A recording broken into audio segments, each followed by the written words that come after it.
प्रभूच्या नावामध्ये आपणा सर्वांना सलाम.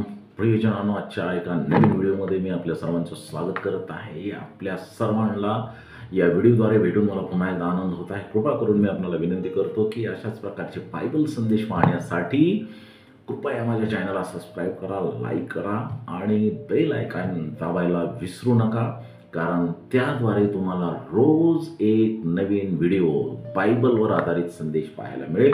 चला भक्तीला, आजच्या संदेशाला आपण सुरुवात करूया. मी आपला पास्टर सुधीर भोसले परमेश्वराच्या नावामध्ये आपल्या सर्वांचं स्वागत करत आहे. आजच्या संदेशाचं नाव आहे, बायबलने यहोशवाला सेवक असे घोषित केले. प्रियजनांनो, या संदेशाद्वारे आज आपण नक्की आशीर्वादित व्हाल अशी माझी पूर्णपणे खात्री आहे.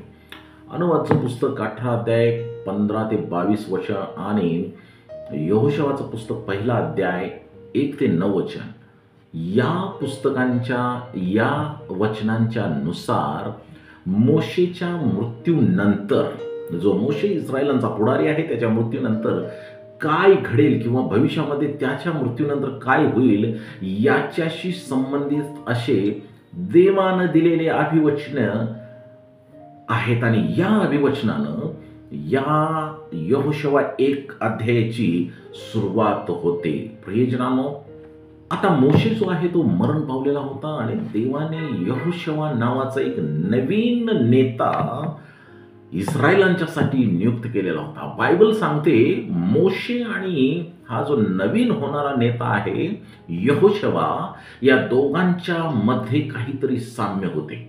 ते कोणतं साम्य होते? देवाने या दोन्ही पुरुषांना सांगितले होते की त्यांनी इस्रायल लोकांना त्यांच्या पूर्वजांना वचन दिलेल्या देशात घेऊन जावे. परमेश्वराने यहोशवाला सांगितले होते, मी मोशेला सांगितले होते त्याप्रमाणे. ज्यावेळेस यहोशवाची निवड झाली, परमेश्वरानं त्याला निवडलं, त्यावेळेस परमेश्वर यहोशवाला म्हणाला, मी मोशेला सांगितले होते त्याप्रमाणे ज्या ज्या ठिकाणी तुमचे सर्व इस्रायल लोकांचे पाऊल पडेल ते ठिकाण, ती जागा मी तुम्हाला दिली आहे. यहोशवा 1 अध्याय 3 वचन आहे. परमेश्वर या ठिकाणी यहोशवाला सहाय्य करत आहे, मार्गदर्शक म्हणून त्याला नियुक्त करत आहे किंवा पुढारी म्हणून त्याला नियुक्त करत आहे. मूळतः पाहिलं तर यहोशवा आता मोशेला पूर्वी दिलेली जी कामं होती ती पूर्ण करणार होता. मोशेची कामगिरी, आता उर्वरित कामगिरी तो पूर्ण करणार होता. यहोशवा हा खरोखरच आता एक नवीन मोशे बनला होता किंवा नवीन मोशे होता. यहोशवाबद्दल प्रियजनांनो, आपण काही बायबल वचनं पाहूया. निर्गमचं पुस्तक याचा 33 अध्याय आणि 11व्या वचनामध्ये यहोशवाबद्दल खूप सुंदर रीतीनं सांगण्यात आलेलं आहे. मित्राशी बोलावं तसा परमेश्वर मोशेशी समोरासमोर बोले. मोशे छावणीकडे परत जात असे तरी त्याचा सेवक नूनाचा मुलगा, मोशेचा सेवक म्हणलेला आहे, नूनाचा मुलगा यहोशवा हा तरुण म्हणलेला आहे. तरुणांनो ऐका व्यवस्थित. तरुण पुरुष मंडप सोडून बाहेर येत नसे. मोशे बोलून देवाजवळून गेल्यानंतर यहोशवा तिथंच बसून देवाच्या मंडपामध्ये बसत असे. ही चांगली बाब आहे. दुसरं वचन, गणना 14 अध्याय 6 वचन, आणि देश फिरून आलेल्यापैकी नूनाचा मुलगा यहोशवा व यफोनेचा मुलगा कालेब यांनी आपली कपडे फाडली. वचन 30 म्हणतं की ज्या देशात तुम्हाला घेऊन जाण्याची मी शपथ वाहिली आहे त्यात जाणारच नाही, पण यफोनेचा मुलगा कालेब व नूनाचा मुलगा यहोशवा हे मात्र त्या नवीन वचनदत्त देशात जातील. 38 वचन याच अध्याय गणना 14 मधून, तथापि देश हिरावयास गेलेल्या पुरुषांपैकी नूनाचा मुलगा यहोशवा आणि यफोनेचा मुलगा कालेब हे जिवंत राहिले. किती चांगली बाब आहे. इतिहास यहोशवाचा आम्ही पाहत आहे काही वचनांच्या मधून. गणनाचं पुस्तक 27 अध्याय 18 वचन, तेव्हा परमेश्वर मोशेला म्हणाला, आपण यहोशवाबद्दल देव काय म्हणतो, वचन काय म्हणतो हे पाहत आहोत. नूनाचा मुलगा यहोशवा याला घेऊन त्याच्यावर आपला हात ठेव, त्याच्या ठाई माझा आत्मा वसत आहे. देव त्याला म्हणत आहे की यहोशवाच्या वरती माझा आत्मा वसत आहे, त्याच्यावर हात ठेव. गणनाचं पुस्तक 32 अध्याय 12 वचन, किनीजी यफुनेचा मुलगा कालेब आणि नुनाचा मुलगा यहोशवा हे मात्र तो देश पाहतील, कारण ते परमेश्वराला पूर्णपणे अनुसरले होते. Wow, very good, praise the Lord. परमेश्वराला पूर्णपणे अनुसरणारा हा यहोशवा, त्या पिढीतला कालेब, हे दोघ जणच फक्त नवीन पिढीसह तो नवीन देश पाहणार होते. जुन्या पिढीतले फक्त हे दोघच होते. अनुवाद 1:38 पण तुझ्या सेवेस हजर राहणारा नुनाचा मुलगा यहोशवा याचा होईल, तू त्याला धीर दे, कारण तो देश इस्रायलास वतन म्हणून तो मिळवून देईल. यहोशवा मिळवून देईल. अनुवाद 31 आणि 23 आपण काही वचनं पाहत आहोत जी यहोशवाच्या इतिहास आणि कॅरेक्टर सांगतात. 31 23 अनुवाद, मग परमेश्वराने नुनाचा मुलगा यहोशवा याला अधिकार सूत्रे देऊन म्हटले, खंबीर हो, हिम्मत धर, कारण जो देश मी इस्रायल लोकांना शपथपूर्वक देऊ केलेला आहे त्यात तुला त्यांना घेऊन जावयाचे आहे. मी स्वतः तुझ्या बरोबर असेन. परमेश्वर म्हणतो मी तुझ्या बरोबर असेन, यू डोंट वरी. पुढे आपण पाहतो अनुवाद 34:9, नुनाचा मुलगा यहोशवा ज्ञानाच्या आत्म्याने परिपूर्ण झाला. वाव, कारण मोशेने त्याच्यावर आपले हात ठेवले होते. इस्रायल लोक त्याचे ऐकून परमेश्वराने मोशेला आज्ञा केल्याप्रमाणे वागू लागले. जे मोशेनं लोकांना सांगितलं होतं देवाचं वचन, देवाच्या आज्ञा, त्याच यहोशवानं सुद्धा सांगितल्या आणि त्याच्यावर देवाचा हात असल्या कारणाने ते लोक त्याचे ऐकू लागले. माझ्या प्रियजनांनो, पाळकीय पुढाऱ्यांनो, मंडळीच्या पुढाऱ्यांनो, ते तुमच्या बरोबर असेल, पवित्र आत्म्याचा हात तुमच्यावर असेल, तर परमेश्वराच्या सामर्थ्यानं तुमची मंडळी, तुम्ही जर योग्य मार्गाने त्यांना घेऊन जात असाल तर नक्की तुम्हाला फॉलो करेल. या सर्व वचनावरून आपल्याला समजून येते की यहोशवा हा आता इस्रायलांचा नवीन नेता, म्हणजे नवीन मोशे बनणार होता. अजून बनलेला नव्हता या अध्यायापर्यंत, आता तो बनणार होता. अनुवाद 18:25 म्हणतं, देवाने मोशेसारखा एक संदेष्टा उठेल हे वचन दिले होते. मोशेसारखाच एक संदेष्टा उठेल असं वचन दिलं होतं.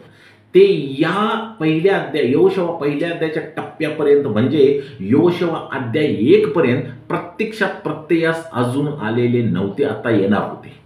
आतापर्यंत एका नव्या नेत्याची केवळ एक शक्यता होती, नुसती कुजबूज होती. कोणीतरी नवीन नेता होणार आहे, कोणीतरी नवीन नेता येणार आहे. यहोशवाच्या पुस्तकाचे सुरुवातीचे शब्द आपल्याला आठवण करून देतात की देवाने नव्या नेत्याचे जे वचन दिले होते ते यावेळी ते आता पूर्ण होताना दिसत होते, कारण यहोशवाला आता नेतृत्व परमेश्वर सोपवत होता. प्रियजनांनो, एक अद्भुत गोष्ट या ठिकाणी यहोशवाच्या पुस्तकामध्ये मला पाहायला मिळते. पहिल्याच अध्यायामध्ये, मृत असूनही मोशे अजूनही यहोशवाच्या पहिल्या अध्यायात, या पुस्तकाच्या पहिल्या अध्यायात वर्चस्व गाजवत आहे. मेलेला आहे तरी सुद्धा या पहिल्या अध्यायात त्याचे नाव 10 वेळेस आलेले आहे.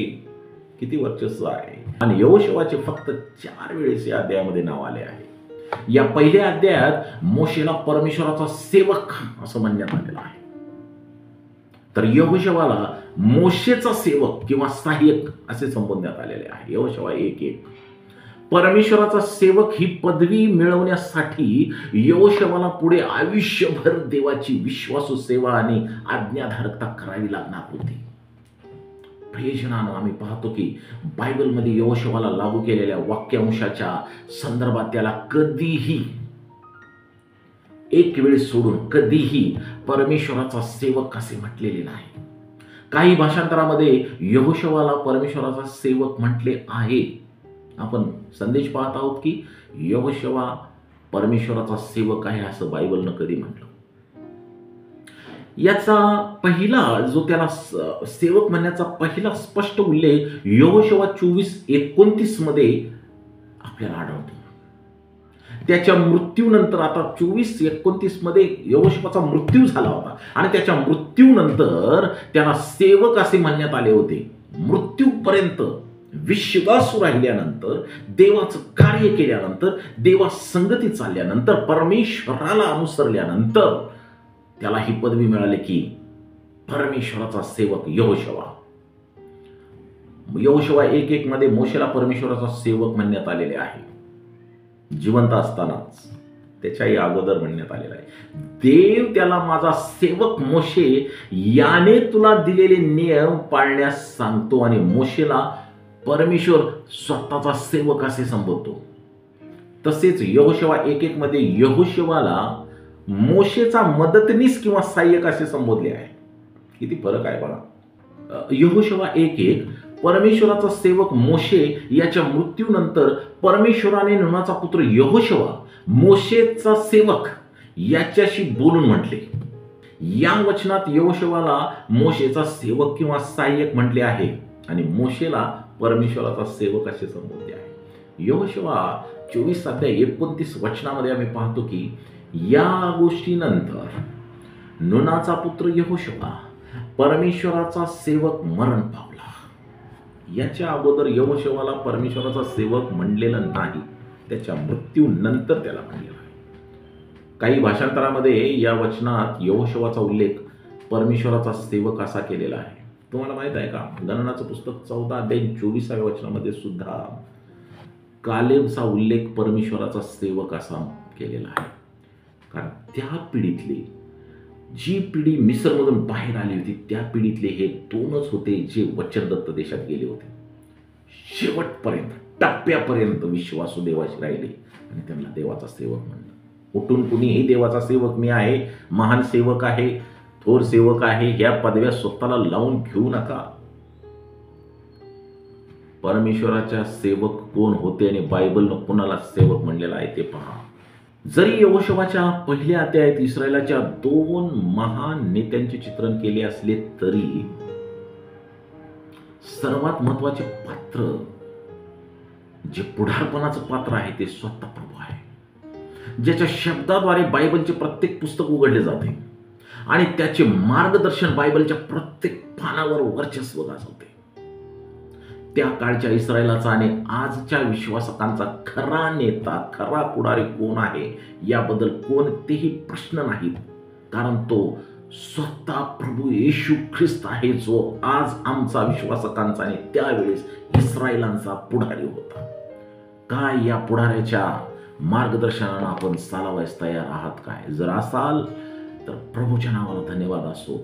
शेवटपर्यंत टिकून राहा, म्हणजे तुम्हाला आणि मला परमेश्वराचा सेवक म्हणण्यात येईल. देव बाप तुम्हाला आशीर्वादित करो. आमेन.